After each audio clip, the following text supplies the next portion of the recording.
अब हम आपको ये बताएंगे कि हमारे देश में नेताओं की बात पर कोई भी भरोसा क्यों नहीं करता, नेताओं की बात पर किसी को भी यकीन क्यों नहीं होता। आपको भी नहीं होता होगा। उसकी एक वजह है, आज बीजेपी और मोदी विरोध में अपनी राजनीति की शुरुआत करने वाले गुजरात के मशहूर नेता हार्दिक पटेल बीजेपी में शामिल हो गए। जी हां, आपने बिल्कुल ठीक सुना। आप अपने कानों का टेस्ट मत कराइए, आपके कान बिल्कुल ठीक बात सुन रहे हैं। हार्दिक पटेल वाकई बीजेपी में चले गए हैं। आप में से बहुत सारे लोग तो हैरान हो जाएंगे, सोचेंगे कि कहीं वो कोई सपना तो नहीं देख रहे हैं। ये सपना नहीं है, ये हकीकत है। हार्दिक पटेल ने वर्षों तक प्रधानमंत्री मोदी को लगातार अपशब्द कहे, पानी पी पी कर कोसा उन्हें, और आज उन्हीं की पार्टी में शामिल होकर वो ये कह रहे हैं कि वो मोदी के छोटे से सिपाही हैं। आज हमने जी न्यूज की लाइब्रेरी से हार्दिक पटेल के कुछ पुराने भाषण निकाले हैं, कुछ पुराने बयान निकाले हैं, जो आपको ये बताएंगे कि सत्ता पाने के लिए अब राजनीति के नाम पर विचारधारा को इधर से उधर बड़ी आसानी से किया जा सकता है, और ये हर नेता की एक खूबी बन चुका है।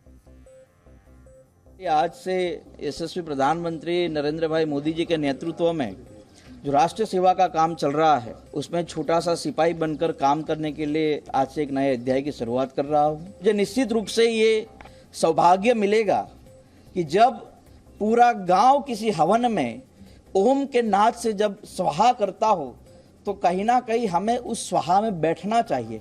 और मुझे भी ये लगता है कि देश हित में जब सब लोग साथ मिलकर भारतीय जनता पार्टी के साथ या नरेंद्र भाई मोदी जी के नेतृत्व में जुड़ रहे हैं, तो मेरा भी ये काम होना चाहिए, मेरा भी ये कर्तव्य होना चाहिए कि मुझे भी उसके साथ जुट जाना चाहिए। जिस जनता को सेवा के इस भगीरथ कार्य में जहां कांग्रेस पार्टी किसी भी प्रकार का काम करना नहीं चाहती, वहां पर मैं आपके माध्यम से गुजरात के उन सभी दूसरे दल के नेताओं से आह्वान करता हूं कि आइए सब साथ मिलकर हमारे गुजरात के व्यक्ति जब देश के प्रधानमंत्री के रूप में इस राष्ट्र की सेवा में अपना कार्य अविरत आगे चला रहे हैं, तो उसमें हम लोगों को जुड़ना चाहिए। और मेरा यही मानना है कि सरदार वल्लभ भाई पटेल गुजरात का अभिमान थे, मोरारजी भाई देसाई गुजरात का स्वाभिमान थे, और नरेंद्र भाई सिर्फ गुजरात का नहीं लेकिन संपूर्ण विश्व का गौरव है। तो ऐसे समय में इस गौरव के साथ जुड़ना चाहिए। Thank you. यही भाई जो अभी दिल्ली के अंदर बैठे हमारे चाय वाले गुजरात के, वो कहते थे, मुझे मालूम है आपके महाराष्ट्र के अंदर कहा गया था कि हम विदर्भ को अलग प्रदेश देंगे, अलग राज्य का दर्जा देंगे। भाइयों बहनों, मिल गया अलग राज्य का दर्जा। भारतीय जनता पार्टी 26 में से ज्यादा सीट लाने के लिए पैसों का खेल कर रही है, बाहुबल का खेल हो रहा है, और इसीलिए ये साबित हो गया है कि 28 साल जो वो गुजरात मॉडल की बात करके आज वो प्रधानमंत्री बने हैं, गुजरात मॉडल है ही नहीं, इसीलिए तो वो कांग्रेस लोग के विधायकों को खरीद रहे हैं। कांग्रेस पार्टी ने मोदी जी पर गलत बात कोई कही हो तो बताइए मुझे।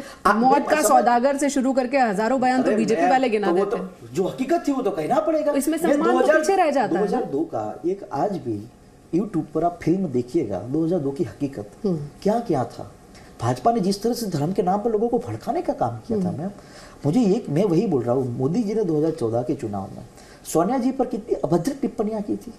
इटली की ये डांसर है, बारगल है, ये ठीक नहीं लग रहा था ना। मैं मानता हूं कि भारतीय जनता पार्टी पूरी तरह से पागल हाथी हो गई। वो जिस तरह से हमको धमका रहा है, डरा रहा है, अफायर कर रहा है, उसको मालूम चढ़ गया है कि कोरोना महामारी के बाद, लॉकडाउन के बाद गुजरात और देश के लोग बहुत ही नाराज हैं।